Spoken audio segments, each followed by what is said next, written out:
이제 살짝 무섭기도 하더라고. 이게 너 이분이랑 패친이지? 나 이분이 패친이지. 나 사실은 나는 이분요? 지금 저 이모 씨 이번에 그 변호사비 대납 그 녹취록 첫 제공했다는 분이 참 또 희한하게 또 사망한 상태로 발견이 돼버려서 누군가 했는데 보니까 나랑도 패친이고 얘랑도 패친이더라고. 너는 왜 패친이냐? 근데 너는 왜? 너 문파야? 난 옛날에 너 문파야? 옛날에 그 박근혜 탄핵 때 그때 친구를 하셔가지고 댓글도 많이 다셨던 분이더라고. 너한테? 탄핵 관련해서는 그래서 그때 내가 뭐 진보라고 뭐 사람들 너도 탄핵은 찬성했잖아. 너 문파구나. 야 웃지 말자. 그래도 누군가 돌아가신 분인데 나는 이 사람이 왜 나랑 패친지 모르겠는데 정치에 되게 관심 많으신 분이야. 이 사람의 페이스북을 왜 보냐면 내 페이스북에 일단 뭐 돌아가신 분한테는 뭐 당연히 애도를 표하는 거고. 근데 난 내 페이스북 친구들 중에 대부분 다 보수 그렇지. 뭐 태극기도 있고 막 근데 이분이 거의 유일무이한 문파인데 글을 거의 하루에 하나씩 올리잖아. 그러니까 나는 어느 순간부터 이 사람이 예전부터 올리는 글을 보면서 문통 그들을 표현하는 문프 문프를 좋아하는 사람들이 이렇게 생각하는구나. 그거를 이 사람이 쓴 글을 통해서 봤어. 이런 이유로 문통을 이렇게 좋아하는구나. 그러니까 이래서 분석을 하면서 이재명을 이렇게 싫어하는구나. 그러니까 분석이라보다 뭐 이렇게 생각하는 뭐 그럴 수 있어요. 그러니까 봤다고. 근데 나는 이 사람의 페이북에 예전에 뭐가 있었냐면 딱 보면은 처음에 뭐라 써있었냐면 예전에 봤을 때 내가 너한테 한번 얘기했을 거야 이 사람에 대해서. 손가역 적금 금지. 그다음 박사모 적금 금지 이렇게 써놨어. 그러니까 제일 싫어하는 게 이재명, 두 번째가 박근혜야. 그렇지. 그 맞아. 오직 문프 이거야. 문통이야. 그러면서 나는 1위 박근혜, 2위 이재명이 아니라 뭐 근데 1위는 이재명. 지금 1위는 이재명. 왜냐면 그때도 손가역 적금 금지가 먼저고 그 다음에 박사모 적금 금지 이렇게 해놨다고. 근데 나는 이 사람 글에 내가 그 뭐가 또 인상적이냐면 그 윤석열 저 후보 보고 윤짜장 그러잖아. 그렇지. 윤짜장이라고 짜장면 시켜 먹었다고 저 수사할 때 조고. 윤짜장이라는 표현도 여기서 처음 알았고 나 줄리도 이 사람 때문에 처음 알았다. 그래? 줄리도 이게 뭐야? 봤더니 처음에 이 얘기를 하는 거다. 그리고 어느 순간 이 사람이 뭐라고 그랬었냐면 절대 줄리 얘기하면 안 된대. 자기가 줄리 문제를 제일 먼저 꺼낸 사람 마찬가지인데 자기가 확인해 보니까 이건 절대 아니다. 줄리가. 근데 우리가 자꾸 줄리 얘기를 하면 다른 것까지 다 허위처럼 돼버릴 수 있으니 줄리에서는 우리가 빠져나오고 다른 걸 공격해야 된다 이러고 써놨더라고. 그래서 내가 야, 이 사람 대타 나름대로 논리적이다. 왜냐면 그거 맞잖아 사실. 그러니까. 우리도 한 얘기잖아. 그 열린공감 TV가 진짜 얼빵한 게 제일 시시한 걸 물고 늘어지고 있는 거예요. 줄리 의혹. 그렇지. 그러니까 이 사람은 그때 정확히 그런 야 줄리 아니야. 근데 이것까지 하면 다른 게 다 흩어지니까 이거 하면 안 돼라고 하고 그 다음부터는 이제 뭐 민주당 경선 과정에서는 엄청나게 이낙연 후보 지지자였고. 그 다음부터는 뭐 이재명 후보 완전 디스하면서 뭐라고 표현했냐면 이거 이 사람 표현입니다. 이막산. 이막산. 막사 같다는 것 의미인 것 같다. 막사나 감옥 가자. 뭐 그리고 윤짜장보다는 홍준표. 그러면서 나는 이 사람이 좋을 줄을 생각도 못했어. 뭐 이런 글들 올렸다고. 나도 사실 이분 거 보고 이분이 나도 그 변호사 대납 의혹 최초 문제 제기했던 분들은 몰랐어. 일단 여기상으로. 근데 이제 다시 이제 돌이켜 보니까. 이분이 그러니까 이재명을 극도로 싫어한다는 건 충분히 느껴졌었거든. 그러니까 나는 어떤 생각이 들었냐면 수민이 말 좀 하자. 아니 하나만. 그래.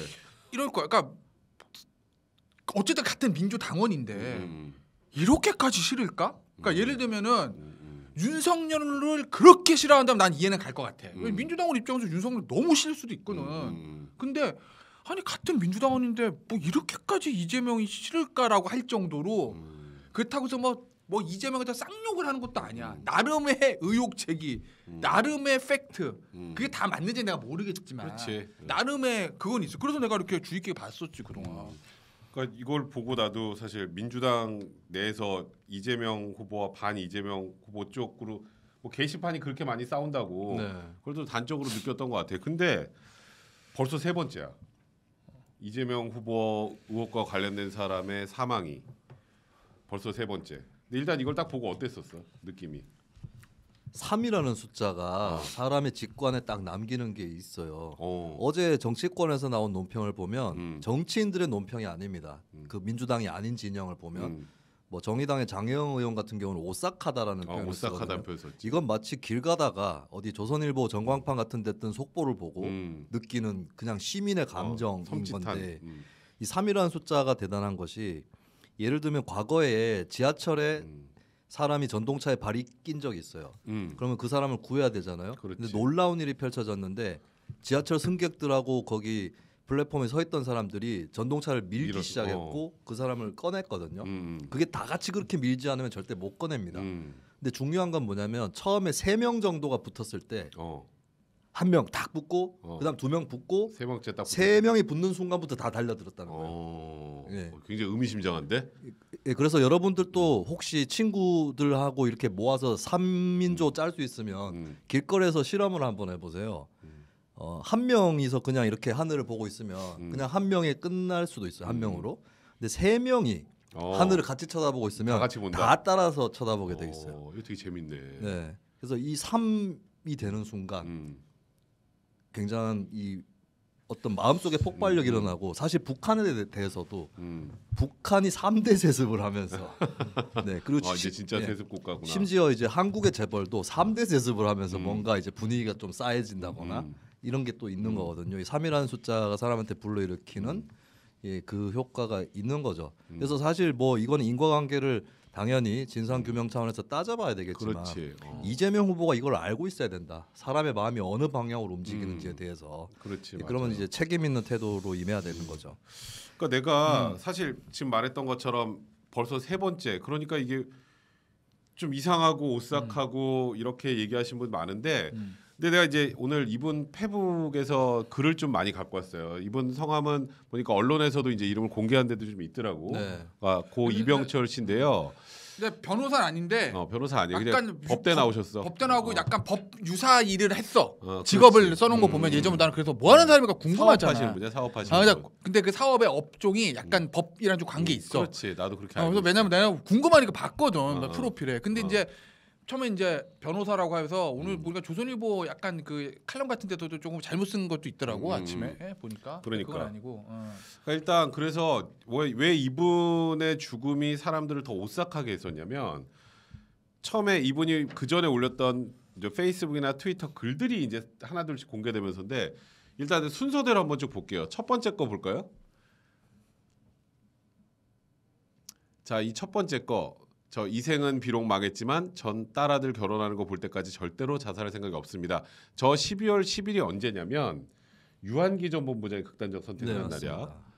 그리고 또 두 번째 거 보여주실래요? 자, 오늘 오전 이재명 반대 요거 말고 하나 더 순서가 좀 바뀌었다. 좀 볼까요? 이 뭐 상관없어요. 같은 날인데 이게 김문기 씨가 사망한 날인데. 저 보시면 현대까지 뉴스에 보도된 내용으로 판단할 때 김문기는 자살을 추정할 아무런 징후가 없다. 사체의 미세한 주사 자국까지 부검해야 된다. 국제파 두목 이준석이죠. 보석으로 출소한 후에 저거는 그냥 여러분들이 판단하세요. 이재명 간발골에 입을 가진 2명이 차례로 죽었다. 어쨌건 수사할 때 되게 중요한 연결고리 2명이 극단적으로 선택을 하는데 이런 식의 글을 썼고요. 또 올려주실래요? 지금 이거는 이제 이분이 어쨌건 이재명 후보에 대해서 계속 반대 운동을 많이 해오셨던 분인데 전면에 나선 분들 이게 김문기 처장이 극단적 선택을 했다라고 나온 날에 서로 생사 확인한다고 분주하다. 이제 그 친한 분이 왜 전화를 안 받아서 비사에 걸리게 하냐 이런 글도 썼고요. 또 올려보실래요? 자, 이것도 마찬가지. 김문기 개발처장 숨진 채 발견 속보를 인용하면서 저 앞에 이재명 후보를 하는 그 관련된 글을 쓰면서 관련돼 있으면 다 죽는다. 저 밑에는 이재명 후보의 아들들입니다. 그런 얘기도 썼고요. 자, 또 하나 올려주세요. 이거는 여기서부터는 이재명 후보와 김혜경 씨를 얼마나 이병철 씨가 계속 뭔가 뭐 소위 해경 김씨 논란도 그렇고 여러 가지 의혹들에 관련해서 이렇게 좀 감정적인 비난 글들을 썼던 거예요. 또 다른 거 올려주실래요? 참고로 해경군 김 씨도 상당히 이 감정선을 건드릴 수 있는 그렇죠. 민주당 지지층이 싫어할 만한 트윗들을 계속 써왔거든요. 싫어하는 정도가 아니라 진짜 이 사람이 민주당 지지자는 맞나? 섬찟하지. 네. 그런 것들을 그대로 보여주는 거고 참 이게 희한한 게 뭐 송영길 대표가 문재인 정부의 탄압을 이재명 후보가 받았다는 표현을 썼잖아요. 해경군 김 씨는 검찰에서 털어졌습니다. 불기소 처분을 했거든요. 그 저는 이재명 후보가 검찰을 유독 비난하는 게 좀 이해가 안 되는 게 오히려 경찰한테 당했다라고 치면 경찰한테 더 많이 당했어요. 맞아. 근데 애써 본인을 검찰의 피해자라고 치장을 하는 거 이것도 속이 보이는 행동이고 그리고 해경군 김 씨는 오히려 득을 본 사건이었다. 그리고 지금 마지막 저게 이제 이병철 씨가 마지막으로 페이스북에 올렸던 이재명 후보 가족 범죄사 해가지고 뭐 조카들 뭐 사건들 얘기까지 이렇게 쭉 올렸던 건데 이걸 보면은 사실 이재명 후보 입장에서 굉장히 불편할 만한 그런 글들을 올리고 또 이와 관련해서 뭐 고발하는 데도 같이 들어가 있고 하다 보니까 아까 보면은 삶에 대한 의지도 굉장히 강했었잖아. 이제 그러니까 사람들이 오히려 더 섬찟하다고 느끼는 게 아닌가 하는 생각이 들고 지금 또 이것도 마찬가지고 뭐 논문 표절 관련해서도 또 이분이 글을 올렸던 게 있고요. 또 있어요? 다 끝났죠. 네. 포스팅 뭐 보여주는 거. 건 아닌데. 포스팅 보여주는 거 다 했죠? 아 또 여기서 갑자기 또 이게 또 깨알로 한번 들어오네.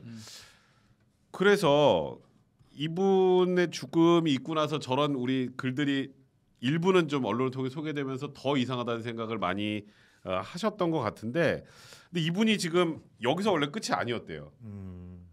그러니까 지금 녹취록 녹음 파일이 몇 개 더 있다고 하더라고요. 더 있는데 그게 조금 전에 김수현 평론가 얘기했던 것처럼 해경군 김씨 관련된 거. 그러니까 해경군 김씨가 아까 말했던 것처럼 경찰에선 기소글을 올렸는데 검찰에서 좀 이건 이해가 안 되는데 경찰이 굉장히 화가 났었잖아요. 기소 중지로 털어버렸단 말이야. 네네. 근데 이게 기소 중지가 된 이유와 관련된 녹취록이 있다라는 얘기가 있어서 이거를 지금 핸드폰에 있을 가능성이 많아서 지금 유족들이 이걸 디지털 포렌식을 해야 된다는 얘기까지 지금 나오고 있는 상황이에요. 그러니까 이제 지금 말했던 것처럼 이분이 사망한 걸 넘어서서 계속 논란이 커질 수밖에 없는 거지. 해경훈 씨 관련된 내용까지 나온다면 이게 다시 또 시작한 거 아니야. 이제 그런 문제가 생기면 이게 이재명 후보 입장에서는 아무 관여하지 않았다면 굉장히 지금 깝깝하고 답답하고 하는 그런 상황인 것 같아요. 이게 보면 이재명 후보 입장에서는 굉장히 지금 뭐 짜증나고 당혹스러울 거야. 이게 왜 그러냐면 봐봐. 이런 얘기가 되나? 근데 예를 들어서 저 김문기 씨하고 유한기 씨 같은 경우에 스스로 목숨을 끊을 때 예를 들어 뭐 사람 이렇게 죽을 때마다 막 무슨 뭐 아주 비하할 때 막 보수 진영 아주 뭐 태극기 세력 아주 뭐 무슨 누구든지 뭐 자살 당했다 이런 표현들 쓰잖아. 그렇지. 자살을 가장한 살인이다. 뭐 이런 식의 막 표현들 막 쓰고 그런단 말이야. 그 두 사람이 그렇다는 게 아니고 어쨌든. 그럼. 근데 이 이병철 씨 같은 경우에는 아무리 봐도 오늘 뭐 부검결과가 나왔다지만 뭐 정밀 부검은 아니고 1차 이제 소금 발표인데 일단 뭐 타살 의혹은 일단 없다는 거고. 그렇지. 뭐 CCTV 상으로도 이분이 마지막으로 들어가고 그 뒤에 사망한 것으로 확인될 때까지 외부에서 누가 들어간 적은 없었던 걸로 나오니까. 그리고 지금 자살형도 아닌 것 같아. 극단적인 선택은 아닌 것 같아. 왜냐하면 사인이 뭐 심장마비 때도 대동맥 박리 뭐 이런 거니까. 그게 심장마비야. 일종의. 그러니까 뭐 일종의 병사 또는 자연사 뭐 이런 건데 일종의 그런 건데. 그러니까 이걸 가지고 뭐 예전처럼 뭐 김문기 씨나 유한기 씨처럼 무슨 뭐 일부가 표현하는 뭐 자살 당했다 뭐 이런 표현을 그거는 아닌 것 같아. 그다음에 무슨 뭐 살인이다, 뭐 타살이다, 뭐 이것도 뭐 증거는 있는 건 아니고. 그러니까 누가 봐도 그냥 이 사람이 이제 막 뭔가 스트레스 받고 이랬겠지. 그러면서 이제 병사 또는 자연사 이렇게 사인은 되는 건데 문제는 뭐가 있냐면 내가 항상 얘기했지만 선거가 머리로 가는 게 아니라 가슴으로 하는 거거든. 그렇지.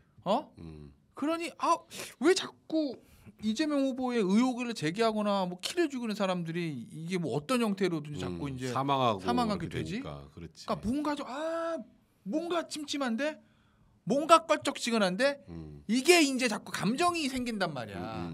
그걸 이재명 캠프도 알기 때문에 그럼 이거를 핸들링하기가 뭐 그렇다고 뭐 우리나라 사람들이 사람 죽으면 약해지는데 거기다가 뭐 이 사람 나쁜 사람이다 막 집중 포화를 하기도 그렇고.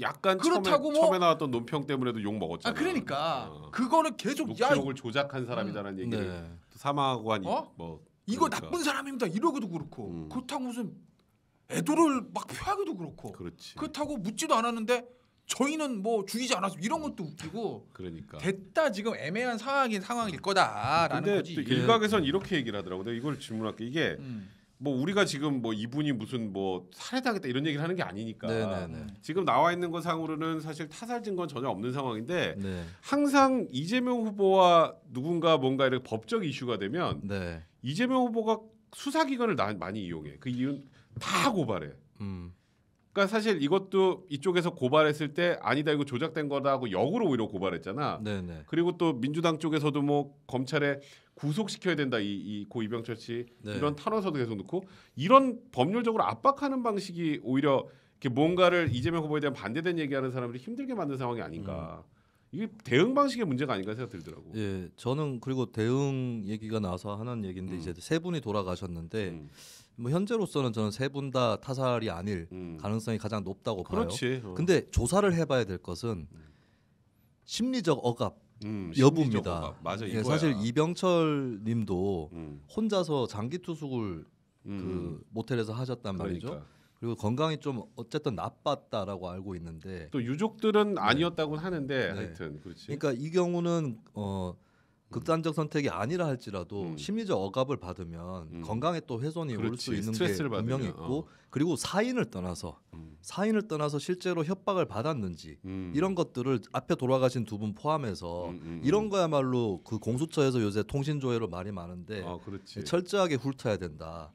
가능하면은 CCTV까지도 확보를 할 필요가 있다. 이 고인들의 마지막 행적 동선을 좀 따라서 예, 이것에 대해서는 분명히 수사를 해야 되는 거. 그리고 이재명 후보도 이거를 본인이 그 결백하다면 쉽게 털 수 있는 방법이 있었어요. 뭐 다 털진 못하지만 특검입니다.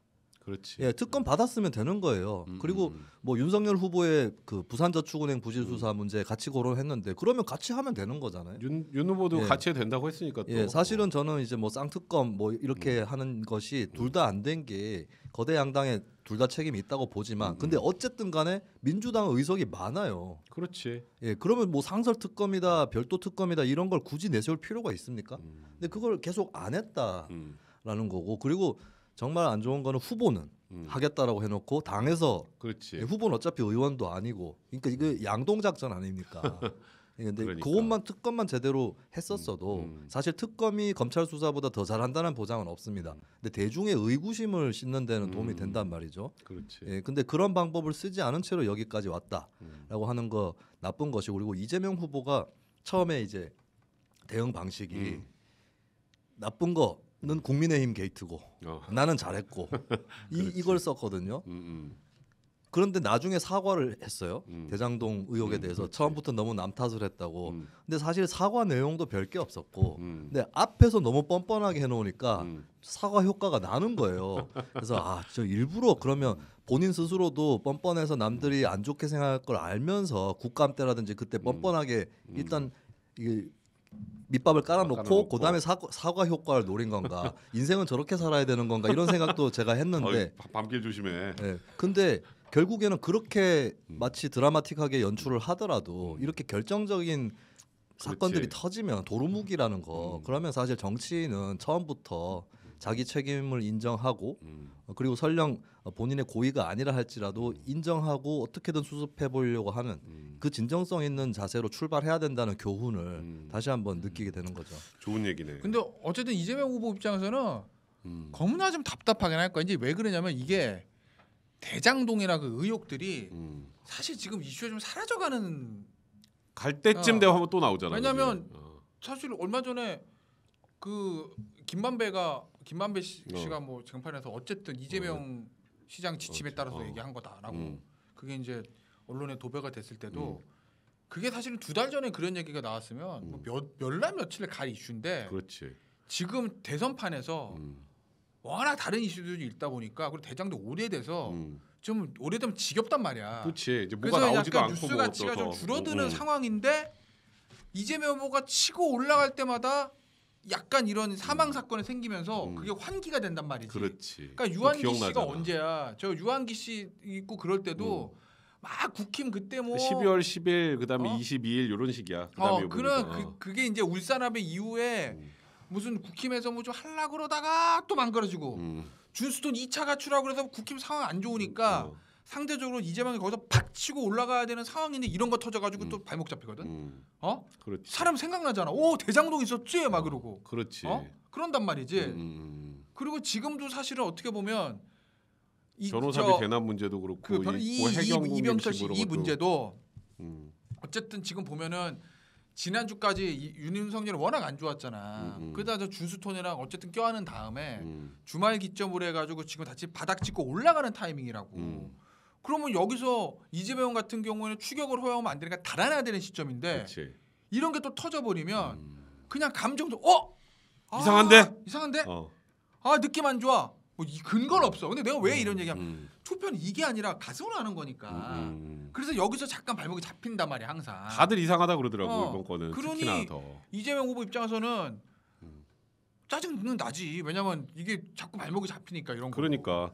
그리고 나는 아까 얘기했던 것처럼, 그러니까 뭐 물론 직간접적으로 무슨 뭐 이분의 사망에 이재명 후보나 캠프 관여했다는 게 아니라 항상 이재명 후보의 방식이 뭔가 이제 저쪽에서 나를 공격을 하면 더 센 공격을 해. 네. 그러니까 이번에도 그 녹취 조작됐다고 또 고발하면서 구속해야 된다 이렇게 탄원하고 계속 압박을 하니까 심리적으로 당연히 쫓길 수밖에 없잖아 상대방 입장에서는. 이제 그런 대응 방식이 자꾸 이런 아주 불미스럽고 안타까운 그런 결과로 지금 나타나는 게 아닌가라는 그런 생각 좀 들어요. 그리고 우리 문자 좀 볼게요 잠깐. 김펠레님 제발 대통령은 이재명이라고 장담해 주세요. 나 마칠 때도 계세요. 그렇지. 동방쌍용님 마칠 때도 있어요 내가. 그 저건 내가 죽어도 못하겠다 내가.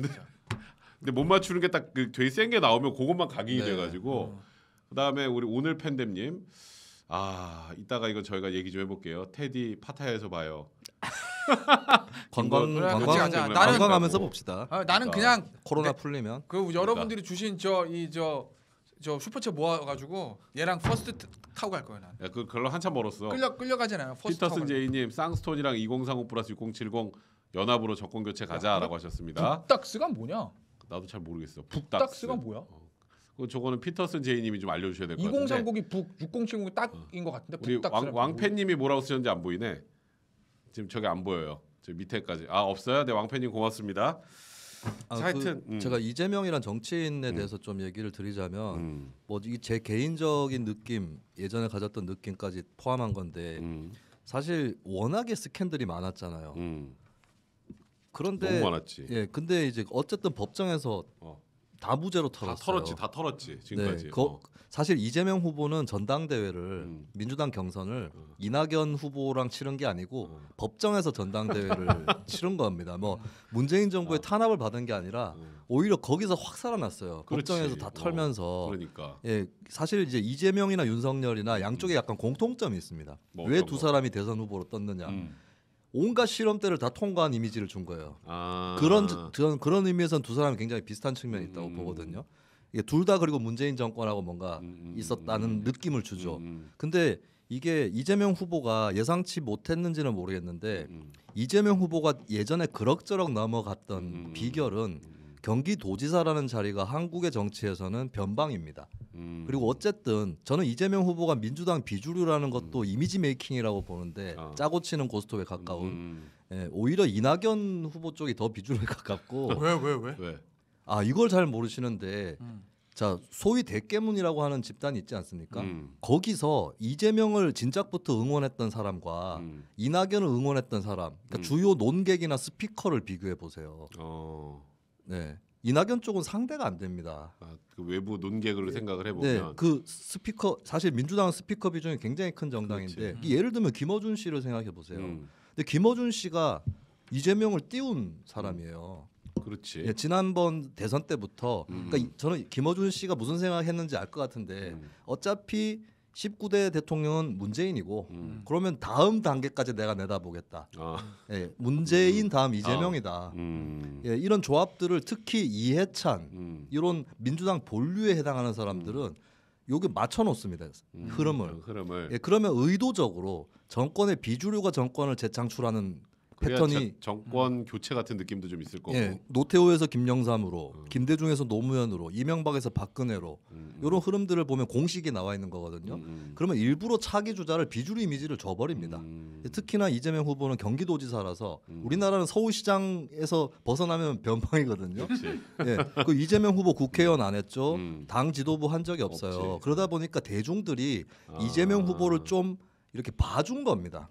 아 쟤는 비주류잖아. 예, 그렇게 봐줬기 때문에 지금까지 오히려 사실은 순조롭게 온 측면도 있어요. 그 스캔들이나 그 여러 의혹들에도 불구하고 칼 맞지 않고 잘 왔다.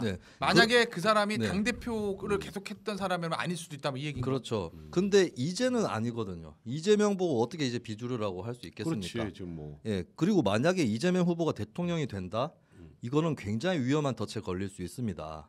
대통령이 된다는 것은 사실은 막 어떤 사람이 큰 문제에도 불구하고 대통령이 되면 대통령이 되고 나서 문제가 불거질 수도 있는 거거든요. 예, 그런 거를 유의하셔야 되고 지금 이제 저는 후보의 호감도 이 부분이 굉장히 중요하다고 보는 게 호감도만으로는 지지율을 올릴 수는 없죠. 그렇지만 호감도는 자기를 지지하지 않는 사람들의 어떤 영향을 주고 있느냐 이거거든요. 그러니까 자기를 지지하지 않는 사람도 그 사람에 대해서 비호감, 그 정치인에 대해서 비호감을 갖지 않도록 해야 돼요. 그래야지 자기 반대층으로 응집되는 것을 막을 수 있다. 근데 이재명 후보가 과연 그렇게 정치를 해왔느냐 저는 의문이다. 자기가 필요한 표만큼 딱 이렇게 얻어가는 내 눈앞에 있는 사람한테 잘하는. 네, 그렇습니다. 그러니까 그거는 사실은 국민의힘의 윤석열 후보도 마찬가지 유념해야 될 부분이라는 거죠.